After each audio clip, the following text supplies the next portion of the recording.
नमस्कार। प्रसंगस में आप सभी का स्वागत है। प्रसंगस में आज बात करेंगे भगवान विष्णु के छठे अवतार परशुराम जी की। शुरुआत वहीं से करेंगे क्योंकि कल 10 मई को परशुराम जयंती जन्मोत्सव है। पूरे हिंदुस्तान में ही नहीं, विदेशों में भी धूमधाम से यह पर्व ही मान लीजिए आप इसको कि पर्व बहुत धूमधाम से मनाया जाता है। छोटे छोटे ब्लॉक स्तर के गांव से लेकर के बड़ी बड़ी मेट्रो सिटी राजधानियों में भी जो है ये कार्यक्रम बहुत शानदार तरीके से मनाया जाता है। कई जगह 7-7 दिन के प्रोग्राम होते हैं, कई जगह 5 दिन के होते हैं।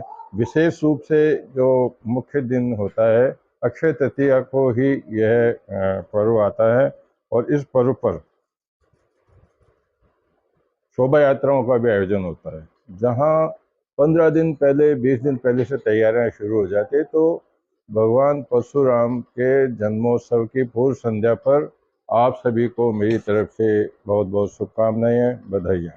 और जब बात कर रहे हैं धार्मिक त्योहारों की, तो कल अक्षय तृतीया को ही उत्तराखंड में, जिसको देवभूमि कहा जाता है, जो लोग गए हैं वहाँ उन्होंने देखा भी होगा कि देवभूमि में किस प्रकार का कैफे रहता है। तो कल केदारनाथ भगवान के यमुनोत्री और गंगोत्री के पट कल खुल जाएंगे। केदारनाथ भगवान की डोली आज, जहाँ 6 महीने पहले जहाँ चले जाती है, वहाँ से डोली आज केदारनाथ पहुँच गई है। कल सुबह मतलब मंगला के समय में भगवान के पट खोले जाएंगे। वहीं बद्रीनाथ का पट 12 मई को खोला जाएगा। अब जब बात चल रही है इनकी, तो एक साधु सन्यासियों की भी बात कर लेते हैं। हिसार, हरियाणा के हिसार जेल में एक जलेबी बाबा के नाम से एक संत हुआ करते थे। वो बंद हैं जेल में, जिनके ऊपर 100 से भी अधिक दुष्कर्म के आरोप हैं।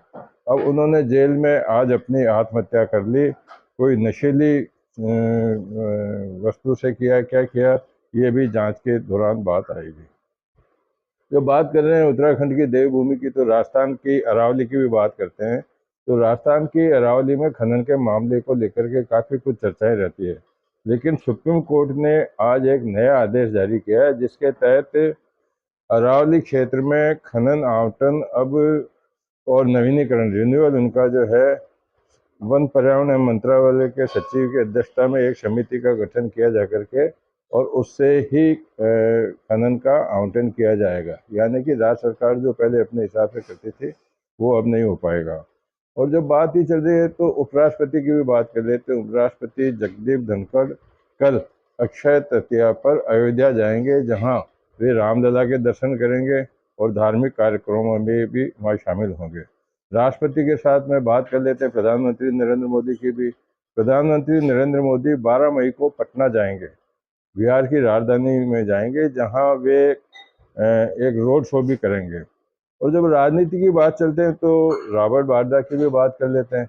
रॉबर्ट वाड्रा का पिछले जब तक राहुल गांधी का रायबरेली अमेठी का कांग्रेस का प्रत्याशियों का चयन नहीं हुआ था, तब तक उनका भी नाम उछल रहा था, चर्चाओं में था कि वे भी संभवतः चुनाव लड़ सकते हैं। लेकिन अब एक नई चर्चा और आ गई है, जिसके अंदर ये संकेत मिल रहे हैं कि वे राज्यसभा से राजनीति में प्रवेश कर सकते हैं। तो जब राजनीति की बात करते हैं, तो हरियाणा के अंदर जो 3 कांग्रेस के विधायक वापस भाजपा का समर्थन छोड़ के कांग्रेस में आ गए थे, जब को लेकर के हरियाणा सरकार को लेकर कई तरह की चर्चाएं चल रही है। हालांकि जो वैधानिक जो जानकार हैं, विधि वक्ता है, उनका मानना है कि क्योंकि 2-2.5 महीने पहले उन्होंने नायब सिंह ने वहाँ अपना विश्वास मत प्राप्त कर लिया था, तो 6 महीने पहले वो अविश्वास उनके खिलाफ नहीं आ सकता। लेकिन हरियाणा कांग्रेस अब एक्टिव मोड पर आ गई है, जिन्होंने आज राज्यपाल से मिलकर के और समय मांगा है राज्यपाल से मिलने का। उसके साथ में ही चौटाला परिवार के एक नेता ने भी राज्यपाल को पत्र लिख करके फ्लोर टेस्ट कराने की मांग की है। एयर इंडिया के 80 से ज़्यादा जो क्रू मेंबर्स हैं, उनके छुट्टी पर जाने के मामले में अब एयर इंडिया ने सख्त कदम उठाते हुए 30 क्रू मेंबर को बर्खास्त कर दिया है।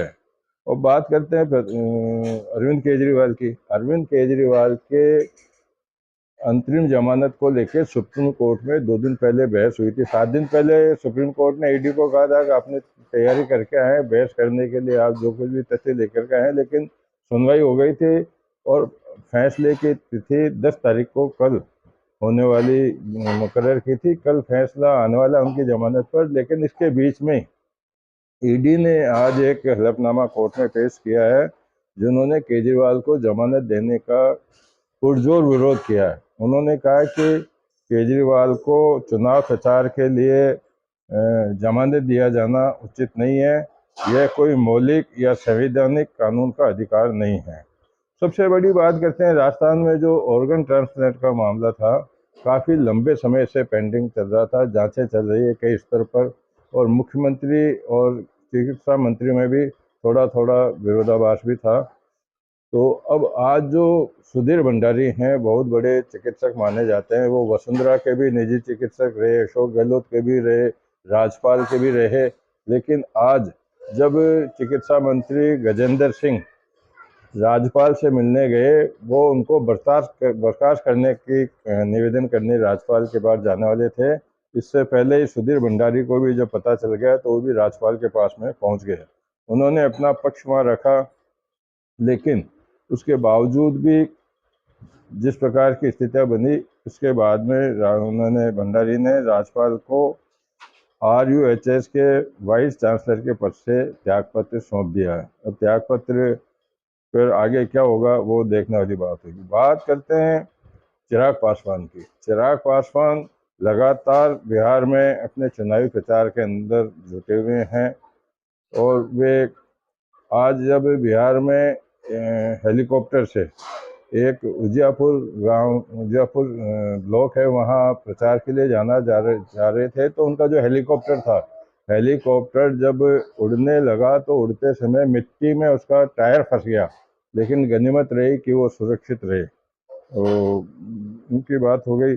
और इस प्रकार से जो आज की जो चर्चाएं थी, चर्चाओं के अंदर राहुल गांधी की भी बात कर लेते हैं। राहुल गांधी पर मेनका बोली है कि बुजदिली से नेता नहीं बनते हैं, यह मेरा आखिरी चुनाव नहीं है, मैंने ज़िंदगी में कभी धर्म के नाम पर राजनीति नहीं की। उन्होंने ये भी कहा कि मोदी हमारे पर आरोप लगा रहते हैं कि कांग्रेस के पास में कोई मुद्दा नहीं है, लेकिन वो मुद्दे की बात नहीं करते। उनके पास में शहजादे और उनके राहुल के अलावा उनके पास में कोई मुद्दा नहीं है। 400 सीट की बात करते हैं, लेकिन हमने मुद्दे की बात की है, बेरोजगारी और महंगाई पर हमने आवाज़ उठाई है। कल जो प्रधानमंत्री नरेंद्र मोदी ने एक बयान दिया था, जिसके ऊपर उन्होंने राहुल गांधी पर शहजादे कहते हुए तंज कसा था कि उनको टेम्पू भर करके अडानी अंबानी का माल पहुंचा है। और उसके बाद में काफ़ी कुछ सोशल मीडिया पे राजनीतिक क्षेत्र में चर्चाएं हो गई है। वो उनका मानना है कि जब प्रधानमंत्री नरेंद्र मोदी को ये पता है कि राहुल गांधी के पास में माल गया है अडानी अंबानी का, तो ईडी और दूसरी एजेंसियां क्या कर रही थी। और अगर प्रधानमंत्री, उनका मानना ये भी चर्चा में है कि प्रधानमंत्री नरेंद्र मोदी के पास में अगर इस तरह का सबूत है तो उनसे ईडी उनसे पूछे भाई कहाँ दिया, किस तरह से दिया, किसने दिया, सारी बातें। तो ये मुद्दा भी बड़ी राजनीति के अंदर जोर शोर से चल रहा है। कुल मिलाकर यही आज की जो चर्चाएं थी वो मैंने आपके सामने रखी है। जैसा मैंने कल कहा था कि अब कुछ दर्शकों के कहने से मैंने बिल्कुल बड़ी बड़ी खबरों में से चयन करके, और कुछ खबरें शॉर्ट टाइम में जिसमें आपको कम से कम समय में अधिक से अधिक खबरें देखने मिले, उस तरह का प्रयास हुई। कि आपको ये कैसा लगा, आप अपनी टिप्पणी अवश्य कीजिएगा। नमस्कार, कल फिर नई चर्चाओं